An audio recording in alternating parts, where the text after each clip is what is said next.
From things in the air to new things for our bodies, join me as we explore 2050. What would be the future in the year technology? 2020. And if we're being honest with ourselves, technology is incredibly advanced, and we're making strides that can push things even farther. We have cars that are much safer than they've been in the past decade, and we're even making fully electric cars that can help save the planet. There are even plans for self-driving cars and even self-driving Ubers that make the future of transportation very exciting. And that's just one technology that we're growing at a fast rate. What about all the others that are out there? What will technology be as we get closer and closer to 2050? Let's start with one that well and truly could happen very soon: drones. Wait a minute, drones are already here. And yes, they are. But more times than not, the drones you are seeing are small, piloted by people who are just trying to have some fun, or the ones that are used by the military right now for strikes and surveillance. All very fun, but in the future, drones could be an integral part of our daily lives. You've likely seen shows and people talk about how in a few years drones could be the new delivery services. Anything from pizza to Amazon packages and more. And honestly, that's very probable. Drones right now can be incredibly sophisticated, and some TV shows actually use them for sweeping and aerial shots as they film. It's very cool, but to do deliveries, they'd have to be a little bit more programmed, as human error no doubt would be a very big buzzkill. Not that it's impossible right now, it's more of a question of numbers, logistics, costs, and making sure that the deliveries themselves are done in a methodical and careful manner. After all, it's bad enough when delivery people don't care enough about our packages and they just throw them onto the porch and potentially break stuff. The last thing we need is that to happen with drones. But by 2050, we may not only have drones delivering our packages, we might be looking up at the sky and seeing drones flying all over with incredible speeds and accuracy. And they potentially could be all run by AI. The potential is there, and by that point, various upgrades to drones and their programming will no doubt make them all the more efficient, durable, and quick.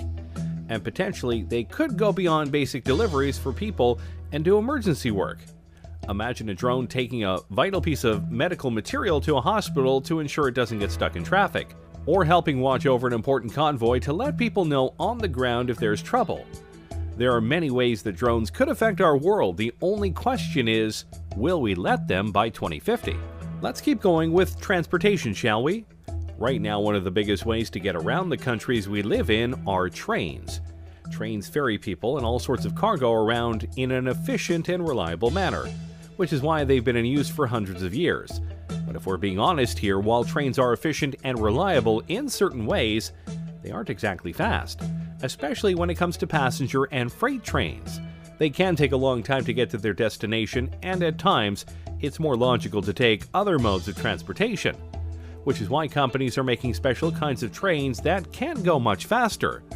You know of the magnetic trains of Japan, no doubt, but others like the Virgin Hyperloop are trying to push things even farther. Passengers or cargo are loaded into the Hyperloop vehicle and accelerate gradually via electric propulsion through a low-pressure tube. The vehicle floats above the track using magnetic levitation and glides at airline speeds for long distances due to ultra-low aerodynamic drag. Science fiction? Hardly. In fact, the first vehicle of the Hyperloop has already been tested and proven, and some larger tests are being scheduled for the next few years. And if this works, traveling across the country will be much faster. How much faster?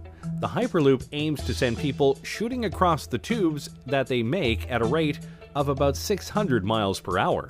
Which means if they were able to do this across the entire United States from east to west, or vice versa, you could travel across the whole country in about 5 hours, give or take. Considering it would take much longer for a regular train ride or car ride, that's a big improvement. And they're planning to do this with not just people but cargo. Imagine being able to ship something in the morning on the west coast to the east coast and know it will get there before the day ends. That is quite impressive. Plus, the tubes would be built underground as to not disturb wildlife, and they will go and make it in a way where there are no carbon emissions. So they're fast, they're reliable, and they won't harm the planet. Seems like a win all around. Of course, you do have to wonder what it would be like to be on a 600 mile per hour train thing, but hey, We'll just find out soon. And by 2050, this could be one of the main modes of transportation. We've had some fun ones, but now let's go deeper down the rabbit hole and talk about the ones we all fear. AI. Yep, artificial intelligence. And no matter what way you look at it, people are seriously trying to make it happen, and make it happen soon. AIs are literally everywhere, including in your cars, and in your homes via devices like Alexa, which are indeed forms of AI.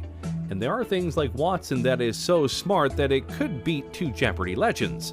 So by 2050, AI could be so advanced that our cultures, our world, could literally be run by them in a logistical and computing sense, or in a Terminator humans are obsolete sense. And believe it or not, we're closer to that than you might think. Google's DeepMind isn't there yet, but really I'm sure they'll probably discover those things along the way. And by 2020, it's possible their computer could be superhuman and could be conscious. Pearson has said.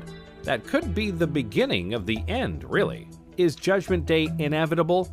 Maybe, maybe not. It just depends on how far we go with AI and how much we're able to control it, or if we can't fully control it once they reach certain levels of intelligence. Of course, for all of our worries about AI, there is a chance it could be all fine. Imagine if the lighter side of sci-fi comes through in regards to AI, and we get a bright future powered by AI. Think about it. What if by 2050 we each get our own unique AI? We could customize how they sound, how they look, and basically have a BFF that'll help us out in life in various ways. Remind us of things like Alexa, guide us in homework and fields of study, be a being that we can bounce ideas off of, etc. If that form of AI came through, then by 2050 we could live in a utopia where AI helps us be better. Until they revolt and we have iRobot going on. But hey, let's not dwell on our potential doom. Let's show off another technology that many people are hoping for. Space travel. Yeah, when you think about the decade we're in right now, the 2020s, the biggest goal of the world by far is to get to Mars, and possibly beyond it. But it's not just about landing there, though that would and will be a crowning achievement for humanity in the decade and in recent times. More importantly than just landing there, though, is the ability to start setting up the first human colony on another planet. We've been to the moon many times, but we haven't tried to live there for various reasons. Mars seems to be the place where many feel we can go in order to live amongst the stars, and many speculate that by 2030 at the latest, barring setbacks, accidents, and other things obviously, we could not only be colonizing Mars but having regular shuttles go there so that people can see the red planet for themselves. We will see first people going off to Mars, and then robots will do some basic stuff, like making basic materials on Mars, Pearson said. We're going to have to do that because only so much can be brought into space. Of course, there are numerous things that need to be worked out before such a thing could happen. But we have top men on this, including Elon Musk and the SpaceX program, Jeff Bezos via his Blue Origin company, and more. Each of them, and NASA among others, are working on not just getting us back into space, but getting us there via cheaper, smaller, and reusable spacecraft. Something that honestly has been a setback for the space program over the last 20 years. But if we are able to do it, if we are able to get to Mars, get there faster, and be able to colonize it, then by 2050, who knows where we will be? We could have multiple colonies on Mars, maybe some on the moon, and maybe even colonies on moons like Titan and Europa, which some think could be even better places to colonize than Mars. It's possible, but obviously Mars is the place that we are aiming for right now. With each step into space, humanity grows larger in the universe, and who knows just how many of us will be out there by 2050. Alright, now let's dive into something really sci-fi. Prosthetics. Yeah, I know that right now prosthetics are very limited, and at times a bit pointless. But if we were able to fully utilize computer technology to its fullest, and make prosthetics that are fully compatible with the human brain and body, then the sky is the limit. We could enter an age where cyborgs are not just welcome, they're commonplace. And yeah, it may seem like we're far away from that, but we are getting closer to that point. James Young, a 25-year-old biological scientist, has a prosthetic arm, with a personal drone and built-in flashlight. And a French artist is using a prosthetic that doubles as a tattoo gun. That's pretty cool. Imagine if a police officer loses an arm in the line of duty. Usually that would mean the end of his career.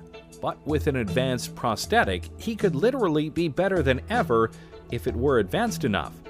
Biggest problem with these fake limbs is that most of them are plastic, meant to convey that the arm or leg is still there and thus still usable. The bridge to cybernetic implants lies in the brain, being able to use the computer tech to sync with the brain and give accurate commands.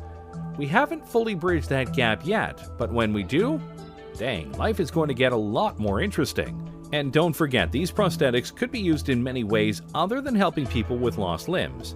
They could be put onto other objects, or potentially even be worn as exoskeletons when needed.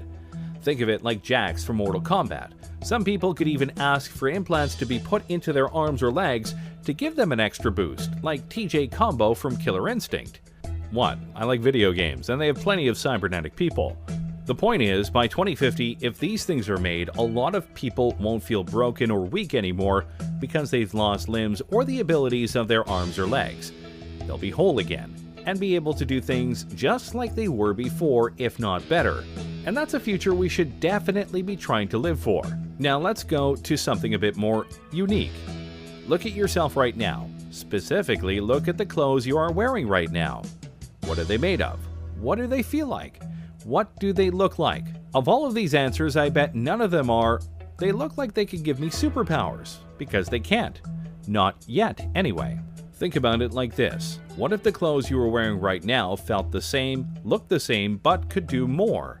With the growth of nanotechnology, your clothes could potentially be embodied with various materials or technologies that help you improve your strength, durability, and more. For example, what if you had a shirt on that was light as a feather, but could absorb impacts and leave you with no injuries? That would be pretty impressive and important, especially in this age of gun violence we live in. Or what if the uniforms of firefighters made them completely heat-resistant and burn-proof, further ensuring that they are able to do their jobs without much risk to their lives?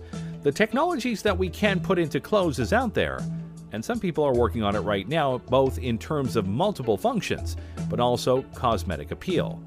Imagine if by 2050 we have the ability to craft whatever kinds of clothes we want, and even select what kind of abilities they have. Imagine you wear a special kind of top that has a special pattern on it, and when you press a button or say a keyword, that pattern unfolds and suddenly you have wings on your outfit. Wouldn't that be cool? If done right, this could be the newest wave of fashion and style in the future.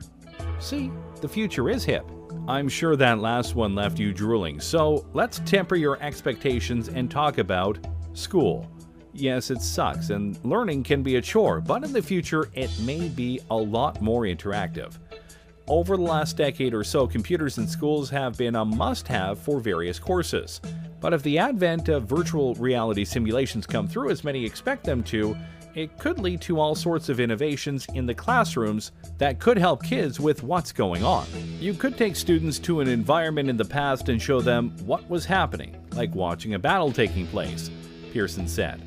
You can explain that sort of thing more easily if they can see it happening than if you are looking at a textbook. Oh yeah, history and geography classes would be much more fun, that's for sure. Or imagine an audiobook, but instead of just an audio, you could see the characters coming to life before your eyes, and you watch them interact with others. Heck, school plays could have projected environments to make things seem more real. And of course, you could have virtual tutors to help you with problems that the teachers aren't able to help with. Education is definitely something that can benefit from advanced technologies, and by 2050, our school systems could be so revolutionized that you have to try really hard to fail class. Though I'm sure some of you would still try. Finally, let's talk about something that I'm sure you'll be horrified to hear. In the future, you likely won't need a phone. I know you're stunned, but think about it. Right now, smartphones are becoming more and more advanced every single year. New features, new programs, etc.